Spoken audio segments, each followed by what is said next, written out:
Et celle qui a ouvert le bal, c'est Marine Le Pen, la présidente du Front National, qui présentait il y a quelques minutes au siège du parti ses vœux à la presse.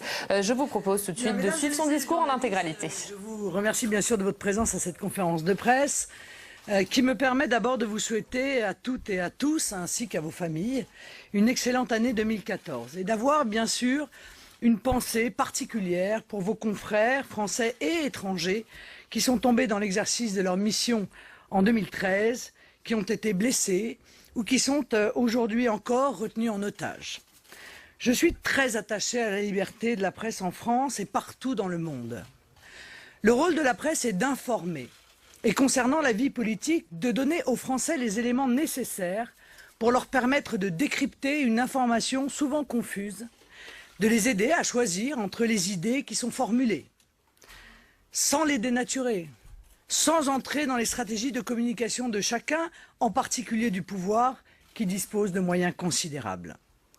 La presse fait son travail quand elle refuse de jouer au petit télégraphiste de tel ou tel ministre, mais qu'elle décrypte, qu'elle prend du recul, qu'elle analyse et parfois même qu'elle dévoile. Or, il faut reconnaître que cette mission est de plus en plus difficile à assurer en France. La presse y est confrontée en effet à des changements radicaux qui viennent de l'émergence des chaînes d'information continue, de la concurrence des réseaux sociaux. En permanence, la recherche du buzz, de la polémique, prend une importance démesurée. Cette situation, si elle s'aggrave, posera une difficulté pour tout le monde et un véritable problème démocratique. Le grand public a de plus en plus de mal à trier. Les responsables politiques sont en difficulté pour déployer un projet, faire des propositions, développer un argumentaire complet qui fait sens. Mais vous aussi, journalistes, analystes, éditorialistes, voyez dans ce contexte l'intérêt réel de votre métier reculé, car il se retrouve parfois noyé sous ces artifices. Je forme le vœu d'une année 2014 qui permette de prendre le temps, de prendre du recul, d'élever le niveau du débat, de traiter du fond des enjeux et des programmes politiques, de refuser le buzz à tout prix. Alors faut-il revenir sur 2013, cette année déjà abondamment commentée, sur les vœux du président de la République, nous n'en attendions rien. On remarquera simplement que systématiquement maintenant le président de la République évoque le Front National dans ses interventions solennelles. Nous sommes devenus, il faut le dire, son obsession. Et rien de plus logique. François Hollande a parfaitement compris que le Front National est son premier opposant, comme le peuple s'oppose, lui, de plus en plus à la caste dominante. Non, en ce début d'année, année électorale d'importance, il faut, je crois, se tourner vers l'avenir. Il nous faut essayer en 2014, et ce n'est pas seulement le rôle du Front National, mais celui de tous les acteurs politiques qui sont sincères dans leur démarche, de recentrer le débat public sur les enjeux fondamentaux de la France. Cette réflexion a à voir avec ce que je vous disais concernant l'information et le rôle de la presse. Nous avons perdu trop de temps en 2013 à suivre la communication du gouvernement sur des sujets qui, s'ils peuvent parfois avoir leur importance, ne sont pas au cœur des préoccupations des Français. Nous avons commencé l'année sur le mariage pour la finir sur le divorce. Nous avons parlé abondamment de prostitution, de salles de shoot, de Leonarda et j'en passe et des meilleurs.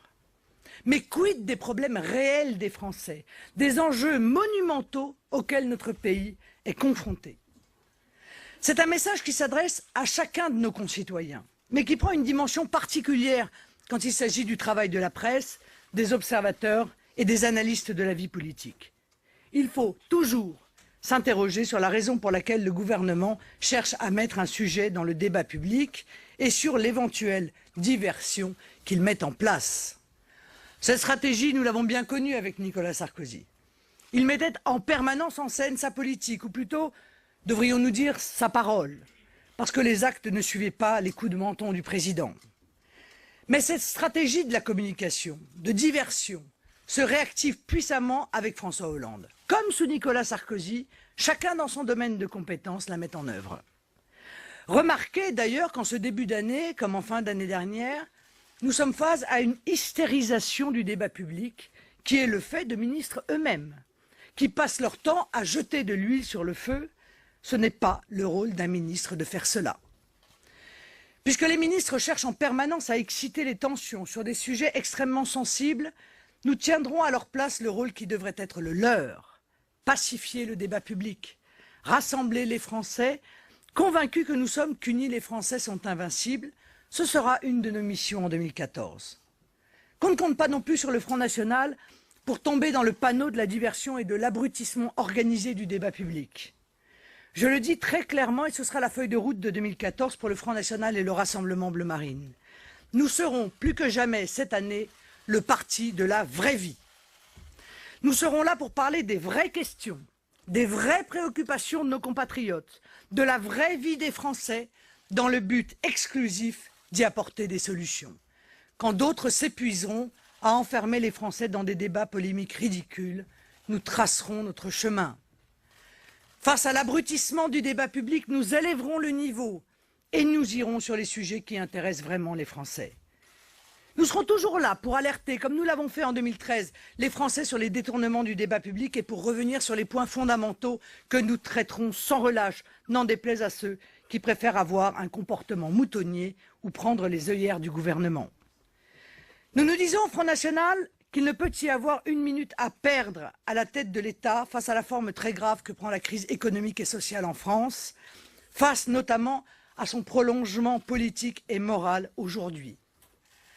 Ainsi, en 2014, nous incarnerons plus que jamais la vraie vie face à nos adversaires qui incarneront encore très probablement le virtuel. Nous reviendrons à la réalité, celle que vivent les Français. Nous reviendrons sur le chômage, le pouvoir d'achat, la mondialisation, la sécurité, l'immigration, le communautarisme, les petites retraites. Et nous laisserons les débats virtuels à ceux qui fuient la vraie vie. Un symbole d'ailleurs en ce début d'année. François Hollande cherche à tout masquer, son inaction, son impuissance, la terrible continuité de sa politique par rapport à celle de ses prédécesseurs, et il met en place des coups de com'. Un acte symbolique, presque un aveu, c'est la réactivation, le 1er janvier dernier, de ses comptes Twitter et Facebook. Comme s'il s'agissait d'un acte qui allait pouvoir changer la parole présidentielle, comme s'il s'agissait d'une réponse à la hauteur de la demande des Français. L'UMP, elle aussi, se complaît dans le virtuel, dans les débats qui sont à côté de ceux des Français. Et il n'y a guère de raison pour que cela change en 2014. Pourquoi ?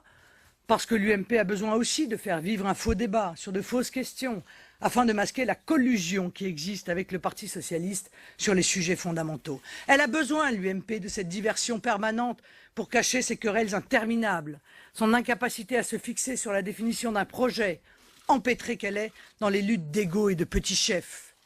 L'UMP non plus n'a pas envie d'aller dans la vraie vie. Nous continuerons donc avec détermination à révéler la vérité de l'UMPS en 2014. Avant d'en arriver à 2014, année électorale et aux ambitions du Front National et du Rassemblement Bleu Marine, je pense devoir alerter nos concitoyens sur 3 combats fondamentaux à mener. 3 combats sur lesquels nous allons insister. Le premier d'entre eux, il est à la racine du mal français. Je veux bien entendu parler de l'Union européenne. Un mot sur la violence des attaques que nous subissons sur le sujet de l'Europe. C'est frappant, hein ? L'Union européenne est clairement le sujet sur lequel nous sommes le plus violemment attaqués par la caste. Il y a une forme d'hystérie organisée du débat public sur ce sujet, un parfum de religiosité qui plane sur lui, avec des dogmes à ne pas transgresser et des critiques qui sont immédiatement considérées comme blasphématoires. C'est pourtant un sujet qui pourrait être traité sereinement, comme dans d'autres pays européens, avec un rapport coût-bénéfice à établir et une décision très politique qui doit au final revenir aux Français. Mais alors pourquoi cette violence d'en haut ? Parce que la construction européenne devenue destruction européenne, c'est le projet sui generis des élites françaises. C'est l'ensemble de la classe politique, gauche et droite confondues, qui a voulu ce projet auquel les Français ont dit non très clairement en 2005 par référendum. Reconnaître que l'Union européenne est une erreur, ce serait donc pour eux avouer qu'ils se sont complètement trompés et ont trompé les Français. Ce serait la faillite totale d'une classe dirigeante dans son ensemble, alors ils se défendent. Ce n'est donc pas seulement l'Europe qu'ils défendent, c'est la survie d'un système dont ils dépendent à 100%. Nous continuerons notre travail de pédagogie et de proposition sur l'Europe sans dévier, sereinement, en dépit de toutes les attaques du système. Nous avons toujours au Front National un temps d'avance. C'est vrai aujourd'hui sur l'Europe, comme ce fut vrai hier sur l'immigration. Je me réjouis ensuite, en dépit de ce contexte, d'un fait évident. Le désamour des Français pour l'Union européenne progresse. Et j'y vois le signe d'une montée du patriotisme et de la lucidité de notre peuple. De plus en plus, en effet, nos concitoyens se détachent du soi-disant projet européen et se montrent hostiles à une construction devenue néfaste. Dans la lignée du référendum de 2005, toutes les enquêtes d'opinion montrent ce rejet croissant. J'en citerai une seule, faite par l'Institut CSA en octobre. 52% des Français veulent moins d'Europe et seulement 1 sur 5 en veut plus. 58% pensent qu'elle a un impact négatif sur la France, 1 sur 5 seulement qu'elle a un impact positif. Bien, cela signifie que les Français prennent conscience de la réalité du projet européen tel qu'on leur dessine depuis des années. Cela ne vaut d'ailleurs pas que pour la France. On s'aperçoit en lisant les enquêtes menées dans d'autres pays, en écoutant leurs débats, que la conscience face à l'absurdité de l'Union européenne progresse. Les Lettons, tiens, par exemple, sont très majoritairement contre la monnaie unique qu'on vient pourtant de leur imposer. Je me réjouis de cela. Et avec moi, tout le camp des patriotes, ceux qui ont une espérance pour la France, se réjouit. Mais je me réjouis aussi que le camp des européistes, encore vivace et largement surreprésenté dans les médias ou dans la vie politique, perde le moral. Cette déprime, cette dépression des eurofanatiques est une victoire. En effet, il apparaît de plus en plus que les tenants du fédéralisme européen et même l'ensemble des défenseurs du modèle européiste tel qu'il survit aujourd'hui ne sont plus dans une dynamique positive. Ils ne parviennent plus à faire avancer leur idée, à lancer des projets qui iraient plus loin dans leur logique. Non, ils sont maintenant sur une posture très défensive, avec l'agressivité du désespoir, sentant bien que leurs lubies ne sont plus en phase avec les aspirations populaires. Et cela est vraiment salutaire. Cela veut dire que nous avons marqué de grandes victoires idéologiques, qu'en dépit de tous les efforts de propagande, les européistes se trouvent aujourd'hui acculés à une posture de retrait, sous les coups de boutoir que nous leur portons, et avec nous l'ensemble des Français éclairés sur la réalité de l'Union européenne. Lorsque j'analyse ce mouvement de défiance croissant vis-à-vis de l'Union européenne, je remonte en fait à 2005 et au référendum où les Français avaient dit non. Je pense que depuis la parole s'est libérée et nous avons travaillé à entretenir cette parole libre. Cela a commencé sur Internet, cela se poursuit et prend de l'ampleur dans les médias malgré la censure ou le dénigrement pavlovien des idées nationales et patriotes. Je me félicite des résultats que nous obtenons. Notre travail de conviction paie, depuis aussi le moment où le Front National n'a cessé de mettre les sujets européens au cœur du débat politique. Progressivement, l'Union européenne est devenue un projet critiqué, de plus en plus rejeté, ringard et maintenant clairement dépassé. Ces défenseurs ne peuvent plus qu'espérer le faire tenir en l'état le plus longtemps possible pour protéger leurs intérêts, mais plus du tout le faire avancer. Alors nous devons, à l'occasion des élections européennes, continuer de dénoncer cette utopie. Nous devons continuer d'ouvrir les yeux des Français sur l'horreur européenne et de proposer le bon sens et la modernité du projet national, de la coopération entre les nations libres. Nous avons désormais le monopole de ce sujet dans le débat public. Nous nous félicitons de notre courage, mais nous voulons élargir le camp des patriotes. C'est tout le sens du Rassemblement Bleu Marine qui fêtera bientôt son premier anniversaire et qui a vocation à fédérer toutes les bonnes volontés pour faire avancer la liberté de la France contre les exigences européennes édictées par les Allemands et derrière eux par l'impérialisme américain. Deux grands dossiers pour ce début d'année concernent l'Union européenne et nous allons les porter haut dans le débat public. Nous avons d'abord l'objectif d'œuvrer pour l'emploi et la réindustrialisation de la France en faisant capoter l'accord de libre-échange total États-Unis-Union européenne que l'UMP et le PS sont en train de négocier en catimini. Ce grand marché transatlantique aligne l'Europe sur les normes américaines, met en concurrence sauvage notre agriculture et notre industrie et donne un pouvoir démesuré aux multinationales, leur permettant notamment de traîner devant les tribunaux les États. Nous dénoncerons aussi les contrats européens d'austérité que l'Allemagne de Mme Merkel veut imposer aux pays de la zone euro au nom des intérêts bien compris de son pays, au nom de la défense à tout prix de l'euro. Ces contrats, qu'il faut rebaptiser diktats, reviendraient à mettre sous tutelle économique complète nos pays et à les enfermer dans le piège de l'austérité. Notre deuxième combat pour l'année 2014 est régalien. Les Français peuvent compter sur le Front National pour lancer une grande offensive générale contre le laxisme d'État dans tous ses aspects, et notamment face à la délinquance nomade étrangère. La question des Roms sera posée dans chacun de nos départements. Et nous demanderons la restauration des frontières, l'application des peines, le démantèlement de tous les campements et bidonvilles, le renvoi chez eux des Roms. À ce sujet, l'ouverture le 1er janvier dernier de notre marché du travail à l'ensemble des Roumains et Bulgares, combinée à la non-révision de la directive européenne dite détachement, va accroître considérablement la concurrence déloyale dont sont déjà victimes nos travailleurs et nos PME dans des secteurs entiers. Elle sera un appel d'air pour l'immigration roumaine et bulgare en France.